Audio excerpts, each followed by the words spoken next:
Coming up next on This Week in Torrance, an explosion at ExxonMobil puts the city on high alert. We've got all the details. Then we'll tell you about the nearly 2,000 pounds of recalled meat that could pose a health risk. And a special kind of Valentine's Day is celebrated at North High School. We'll take you there. Plus, we've got a sneak peek at the newest episode of Common Sense you won't want to miss. These stories and much more just seconds away. Your local news starts right now.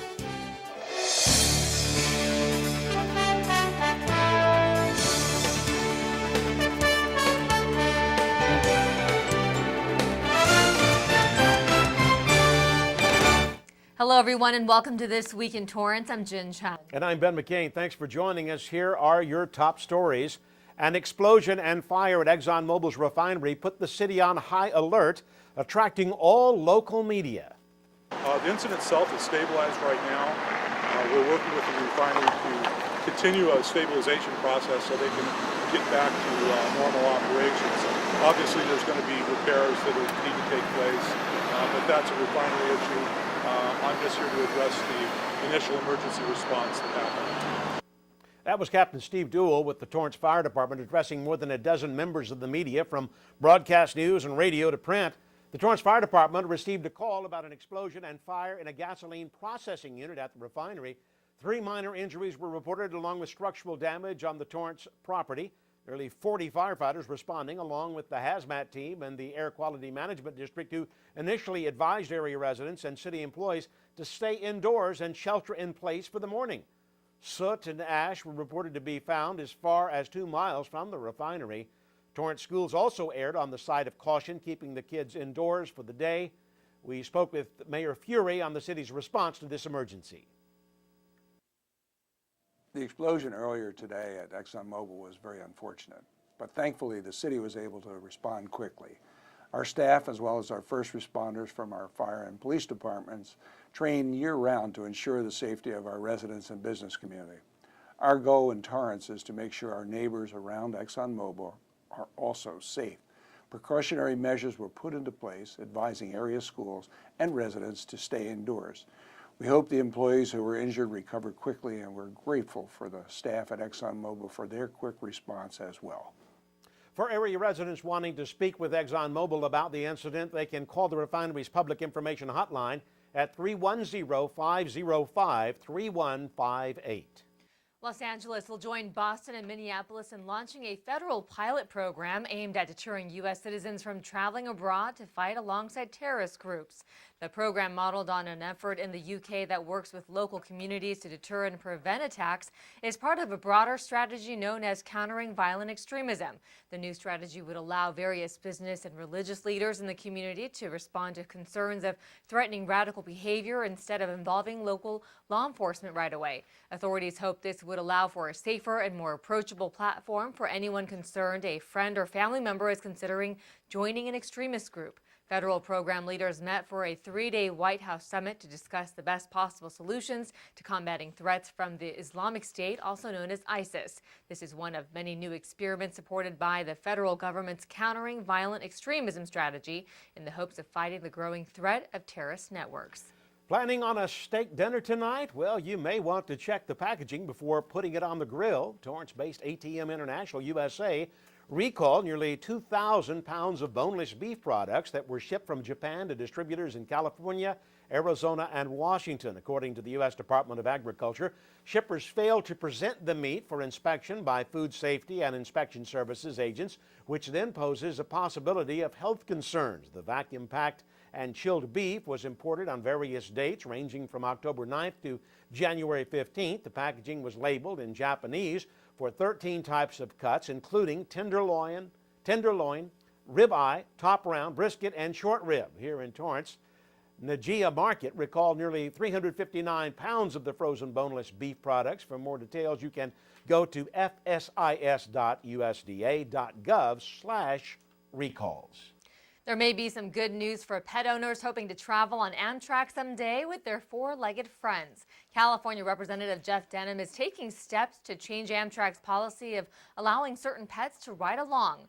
While only service dogs are allowed on board, the Republican who chairs a House subcommittee overseeing the agencies that regulate the nation's railroad industry said allowing people to bring small dogs and cats with them in pet carriers would encourage more people to travel by train. He says it might also bring much needed revenue to a business that relies on taxpayer support to survive. So far, Denham has succeeded in persuading Amtrak to conduct a test run for pets along 2 routes in Illinois. About 145 passengers took advantage of the new service last year, with participation gradually increasing each month as more passengers learned they could bring a pet. Now Denham wants to expand the service nationally. He filed a bill that would require Amtrak to come up with a pet policy for passengers traveling less than 750 miles. So far, 23 lawmakers have signed on to the legislation. Amtrak at Union Station in Los Angeles offers many destinations for local travelers looking to take the day off from driving or to get out of town for the weekend. You can check online to see their travel schedules. Go to Amtrak.com. With Dr. Seuss's birthday in just a few weeks, along with National Reading Across America Day coming up, the timing couldn't be better. Random House Children's Books recently announced they will publish a recently discovered manuscript with Dr. Seuss's sketches called What Pet Should I Get? The publisher plans at least 2 more books based on materials found in 2013 by his widow, Audrey Geisel, and his secretary in the author's home in San Diego. The author, whose real name was Theodore Ted Seuss Geisel, died in 1991 at the age of 87. According to Random House, when Audrey Geisel was remodeling her home after his death, she found a box filled with pages of text and sketches and set it aside with some of her husband's other materials. It was rediscovered 22 years later when she was cleaning out her husband's office space, which included the full text and illustrations for What Pet Should I Get? Among other work, the new book, set to release on July 28th, is said to have been written between 1958 and 1962. The book features the same brother and sister seen in Dr. Seuss's 1960 classic, One Fish, Two Fish, Red Fish, Blue Fish. The popular rideshare service Uber announced they're launching a new service in the Los Angeles area. The ride-on-demand company will soon begin offering carpool services, something rather new for Uber. While they operate in more than 150 U.S. cities, only 2 of those cities, San Francisco and New York, have access to the carpooling feature, which allows multiple customers going in the same direction to share a ride. Los Angeles will become the 3rd city where customers can choose to carpool with each other, lowering their fares by as much as 50%. The general manager of Uber's Los Angeles branch said the idea behind Uber Pool is simple, but the implications are big. More people carpooling will mean fewer cars on the road, fewer emissions, and less time stuck in traffic. Uber competitor Lyft also launched its own carpooling service back in September called Lyft Line. Gas prices are on the rise again in Southern California. While the last couple of months have seen pump prices at their lowest in 5 years, that's all about to change. With gas prices as low as $2.39 just a few weeks ago, prices at the pump have been steadily climbing for the past 17 days straight, which is the longest streak since March of 2014. The average price for a gallon of regular unleaded in Los Angeles was at $2.86 this week, with those numbers expected to hit $3 by the end of the week and back up to $3.50 by the beginning of summer. While gas prices are climbing throughout the nation, California prices are growing more quickly due to part to stricter environmental laws and maintenance converting from the winter to summer blend of gas earlier than the rest of the country. All California stations must carry summer blends at their stations by April 1st, according to GasBuddy.com. We found the cheapest gas prices in Torrance at the Arco on Crenshaw and Torrance Boulevards, as well as the Arco on Crenshaw and 235th Street, coming in at $2.67 a gallon. Well, February 19th marks the beginning of the Lunar New Year, a celebration to take place in many Asian communities around the world. In the Chinese zodiac, 2015 marks the year of the goat, sheep, or ram, which is considered the most feminine of all the animal signs. The year in itself is expected to bring romance, beauty, art, prosperity, and is considered a good year to resolve long-standing issues. The Chinese character for goat is symmetrical, embodying the ideal of harmony and balance. Those born in the year of the goat are said to be pacifists by nature who dislike confrontation and tend to be calm, easygoing, kind, and nurturing. Chinese New Year celebrations include firecrackers to ward off evil and scare away any bad luck. Special foods to be eaten includes sweet rice balls, dumplings, Peking duck, and noodles, a sign of longevity. The celebration lasts 15 days, ending on March 5th. Well, still ahead, we'll tell you how one local high school librarian hopes to renew the love of reading with this fun Valentine's Day program. Plus, we have a sneak peek at the latest Common Sense episode airing this month. Why is my son having trouble in school? Finding lowest airfare to Istanbul. No, I'm tired of fighting with my son over his homework. Home walk restaurant. Need a review? No. He's smart, but his mind wanders. 7 wonders of the world. Why don't you understand me? I do. I was trying to show how Connor feels every day. Redirecting to understood.org. Join parents and experts at understood.org, a free online resource about learning and attention issues to help your child thrive. Something's not right. My first symptoms were constant tingling in my toes. Double vision. They said you have multiple sclerosis. Kind of had to get a grasp on reality. I had to adapt and change very rapidly. I had to learn how to drive with my hands. Yeah, that was interesting. A symptom may cause you not to be able to do that anymore. And at one point, I wasn't able to do any of those. Since I've been cycling, it's definitely helped my walking. It's a fantastic opportunity to be working together with a common goal of curing MS, and sharing is the key.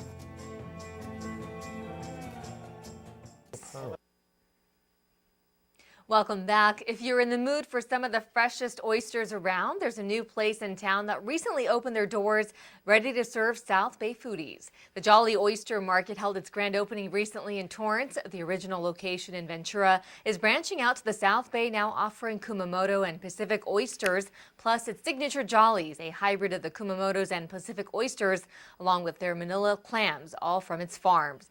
They're available pre-shucked or in the shell, along with Pacific red and Island Stone crab claws. While there's no seating at the store, you can pay a little extra to have them shucked before you take them home, or you can grab a seat outside the Japanese market next door. Owner Mark Reynolds, who focuses on sustainable seafood, says he plans to add scallops to his Torrance selection, as well as look into offering uni someday. The market is located in the Najia Plaza on 182nd Street and Van Ness Avenue. They're open Wednesday through Sunday from 10 a.m. until 7 p.m. Across town, a Torrance-based company celebrated the news of being named one of the nation's top 500 businesses owned by women. DiversityBusiness.com, the nation's leading multicultural business website, announced the 15th annual listing with Act One Group as a distinguished company with over $1 billion in annual revenues, alongside companies like Cathay Ireland Worldwide, based in Rancho Mirage, ASI Corporation, based in Fremont, Suncoast Resources, Inc., based in Houston, and Omega World Travel, based in Fairfax, Virginia. More than 1.3 million businesses in the U.S. had the opportunity to participate in the annual survey. Companies selected were based on an extensive set of criteria. Act One Group offers staffing, human resources, and management solutions for Fortune 500 companies in industries ranging from entertainment to technology. During the month of February, one local school kicked off a program hoping to spark a renewed love for reading. Here's Megan Powers with more to this story. North High senior Justin Burris found love this month in a very unique place. The first day I saw it, I was kind of curious. I looked around, picked a book, and opened it up, and I didn't think it was going to be my type at first, but I opened it up and started reading it, and it was amazing. I totally fell in love with it. That's right, he found love in the library. Thanks to the Let the Lovin' Begin program, students were set up on blind dates with books. Miss Kui, our wonderful librarian, she wrapped up all these books so you can't see the cover. And you just choose one. She gives a little description on it with just a few words. And you open it up. You have no idea what the book is. Librarian Lisa Kui wanted to inspire her students to read and have fun while doing it. She says the program has been successful. Okay, it'll be kind of fun, and maybe I'll do 20 books for the month. And it turned out the very first week we got 70 checkouts just on the blind date books, not on the rest of the libraries on its own. And we normally do about 15 for the week. I think she's a genius. She's a total genius for this. I've never seen it been done before, and it's a pretty incredible idea. Since the books were wrapped up, the students had nothing but a few words to go off of when setting up their blind dates. After I had my first book, I was like, this is actually really cool, because I find books that I normally wouldn't read, like, at all. And so when I read the whole thing, I was like, this is actually okay. But it still wasn't a book I would actually read, but it's good to get that perspective. Overall, the program was a success. Many students participated and fell in love with books they would not have chosen if they had judged them by their cover. I'm thinking about reading them over again because they're fun. It was kind of like Christmas, like you're opening up a present, so it was really cool. I would love to go on more blind dates with books. For Torrance City Cable, I'm Megan Powers. Thanks, Megan. Well, just across town, Torrance High School students, parents, and alumnus and community members are being asked to help plan one of the biggest reunions in history. As Torrance High School gears up for their 100th year anniversary in 2017, the Centennial Committee is asking for your help, mainly in coming up with a theme for the celebration. The theme selected will be on all press releases, stationery, and publications issued by the committee. They're looking for a theme that encompasses the rich history of Torrance High School and evokes a sense of Tartar pride and a connection to both the past and future. The entire Centennial celebration will revolve around this special theme, so please send in your best idea.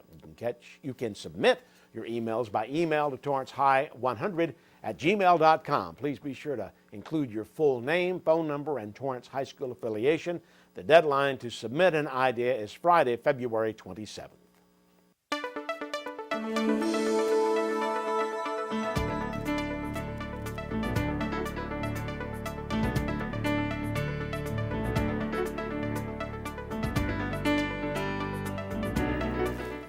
Torrance Memorial Medical Center recently received praise for one of their many outstanding programs. This time, the local hospital was featured on the 2014 list of 125 hospitals and health systems with great orthopedic programs published by Becker's Hospital Review. The hospitals and health systems featured on the list have orthopedic surgery departments, programs, or dedicated centers that have earned recognition from several reputable sources. These departments include physicians who provide outstanding care to patients, frontline orthopedic research, as well as treating professional athletes. This is the 5th year Becker's Hospital Review has compiled this list. Still ahead, some local events to mark on your calendar.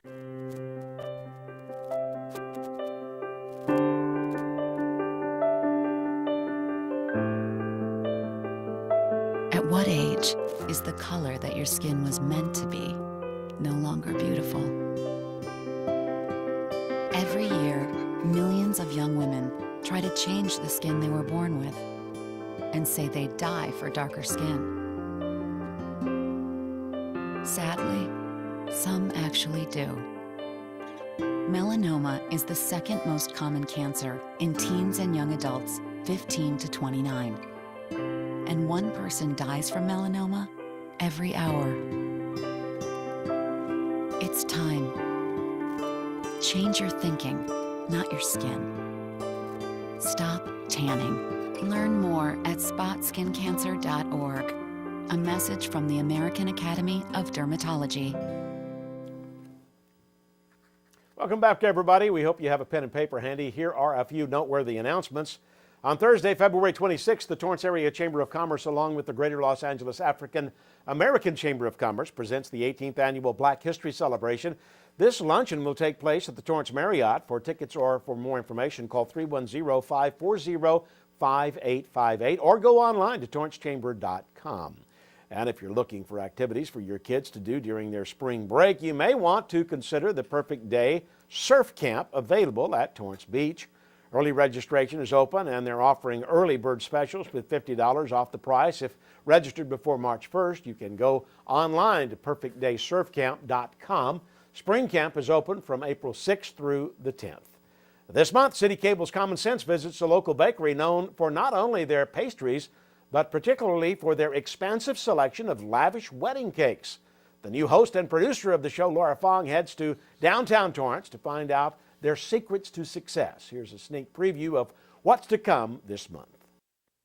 Today we're at the Torrance Bakery, and you know what? It smells too good. I'm gonna head inside now.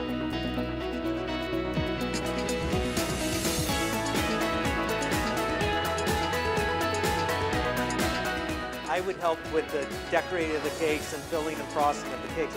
So I had this little spot right here, this little corner.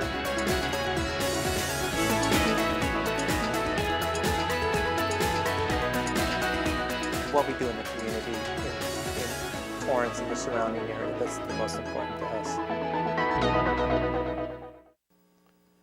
Thanks, Laura. Common Sense airs daily at 10:30 a.m. and 8:30 p.m. right here on Time Warner Cable Channel 3, Verizon Fios Channel 31, KNET Channel 25.2, and of course online at torranceca.gov. Well, that does it for us on This Week in Torrance. I'm Ben McCain. If you've missed any portion of our show, you can catch us again at 11 a.m. and 6 p.m. And I'm Jin Chen. Thanks for joining us. We'll see you next time.